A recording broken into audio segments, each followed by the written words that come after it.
So, hello all the future doctors, future nurses and our future pharmacist. बहुत सारे हमारे पास ऐसे मैसेजेस आ रहे थे कि कह रहे थे बच्चे कि भैया kindly tell us about the procedure of online counselling as well as offline counselling, क्योंकि सिंस अभी हम जानते हैं कि इतनी बड़ी पेंडेमिक चल रही है तो बहुत सारे कॉलेजेस, बहुत सारे यूनिवर्सिटीज़ ने इनफैक्ट स्टार्ट कर दिया है ऑनलाइन काउंसलिंग। और बहुत सारी यूनिवर्सिटी सब का, और इनफैक्ट ड्यू में भी अगर हम जानते होंगे बहुत सारे बच्चों ने एडमिशन लिया होगा तो उसमें भी इन्होंने इस बार के लिए ऑनलाइन काउंसलिंग करा था। बहुत सारे बच्चों के मन में ये था कि भैया ऑनलाइन काउंसलिंग में क्या होता है, क्या दिक्कतें होती हैं, क्या क्या चीज़ें सबमिट करनी होती है और ऑफलाइन में क्या डिफरेंसेस होते हैं। तो मैंने सोचा कि उसी के लिए एक शॉर्ट वीडियो बना के आपको दिखा दूँ। Without wasting any time let's get started. यहाँ पर देखते हैं जैसे कि क्या होता है ऑनलाइन और ऑफलाइन क्लासेस में क्या होता है और काउंसलिंग में एडमिशन प्रोसीजर में क्या डिफरेंसेस होते हैं। लेट अस सी। जैसे कि हम यहाँ पर एक एग्जांपल ले रहे हैं बीएचयू का दरअसल अभी काउंसलिंग चल रहा है, जैसे कि हम जानते हैं बीएचयू बीएससी नर्सिंग का। पर फिलहाल तो वहाँ पर कोई नोटिफिकेशन उनका बीएचयू का नहीं आया है कि कौन सा ऑफलाइन चलेगा कि ऑनलाइन चलेगा। उन्होंने तो अपने वेबसाइट पे फ़िलहाल के लिए ही कहा था कि ऑफलाइन मोड पे हम अभी काउंसलिंग करेंगे, पर अभी हमें पता नहीं है कि वो बीच में कभी चेंज भी कर सकते हैं, फॉर ऑनलाइन मोड में भी कर सकते हैं। तो ये समय समझना बहुत ज़्यादा ज़रूरी है। लेट अस सी क्या होता है ऑनलाइन मोड में और ऑफलाइन मोड में क्या डिफरेंसेस होते हैं। बच्चा लोग ऑनलाइन मोड में क्या करना होता है कि उससे पहले हम जैसे जानते हैं कि कोई भी काउंसलिंग होने से पहले काउंसलिंग लेटर आता है। एक काउंसलिंग लेटर क्या होता है, वो सेट ऑफ इंस्ट्रक्शन होते हैं जिसमें सब चीज़ें लिखी होती हैं कि what you should carry for admission process और फॉर काउंसलिंग प्रोसेस। ये सारे सेट ऑफ इंस्ट्रक्शन दरअसल होता है वो पेपर में लिखा होता है उस लेटर में।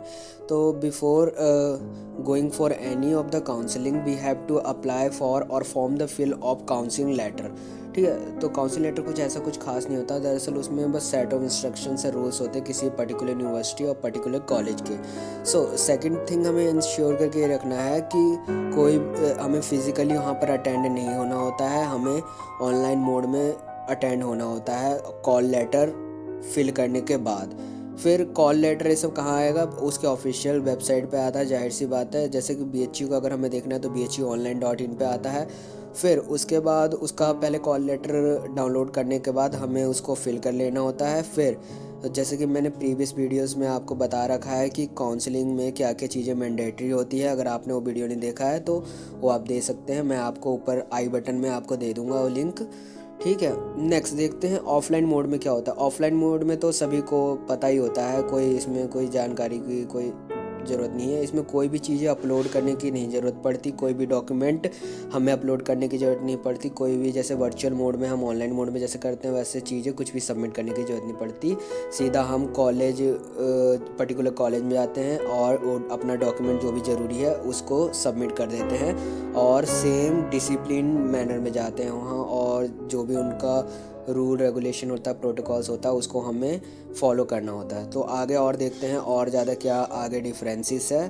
लेट अस सी आगे क्या है कि अदर डॉक्यूमेंट्स भी चाहिए होता है, जैसे कि साइंड अंडरटेकिंग क्या होता है, जैसे कि बहुत सारे बच्चे जो होते हैं वो बीएससी नर्सिंग नहीं, कोई कोर्स पहले से ऑप्ट नहीं कर रहे होते हैं और किसी कोर्स में होते हैं, और फॉर एग्जांपल वो कोई बच्चे जो होते हैं फैमिली प्रॉब्लम की वजह से जॉब ये सब कर रहे होते हैं, तो उनका एक अंडरटेकिंग होता है, कंसेंट होता है जो कि पेरेंट्स के द्वारा साइन करवा के मंगवाते हैं, तो that is undertaking. Second thing is कि character certificate, migration certificate, anti ragging declaration certificate, residence cum डॉसलर फॉर्म, ये वगैरह चीज़ें जो होती हैं ऑनलाइन मोड में सब चीज़ अपलोड हमें करना होता है किसी भी पर्टिकुलर कॉलेज या यूनिवर्सिटी जिसमें आप एडमिशन लेना चाहते हैं। नेक्स्ट थिंग इज़ कि जो भी हम ऑनलाइन मोड में फाइल इसे सबमिट करना होता है JPG ई फॉर्म में होता है, अलग अलग तरीके का फॉर्मेट होता है उसको, और सारी चीज़ें होती है स्कैन करके अपलोड की जानी चाहिए। और भी अदर जो कंपल्सरी डॉक्यूमेंट्स होती हैं जो कि कॉल लेटर में लिखा होता है उस चीज़ों को अपलोड किया जाता है। पर हमें एक मेक श्योर करना है कि जो ऑनलाइन मोड में होता है दरअसल हमें सारा का सारा अपलोड बस करना होता है, हमें फिज़िकली कहीं अपीयर नहीं होना होता, तो ये अच्छा होता है। और दूसरा जैसे कि ऑफलाइन मोड में ये सारी चीज़ें हैं, तो ऑफलाइन मोड में तो मैंने पहले ही वीडियोस बना रखे हैं, जो भी वीडियोस बनाए हैं काउंसलिंग को सारे ऑफलाइन मोड में हैं। तो अगर आपको उसको उसको जानना हो तो आप जो यहाँ पर अभी ऊपर आई बटन में दिया होगा, मेंशन होगा, वो आप उस पर क्लिक कर सकते हैं, उस वीडियो को देख सकते हैं।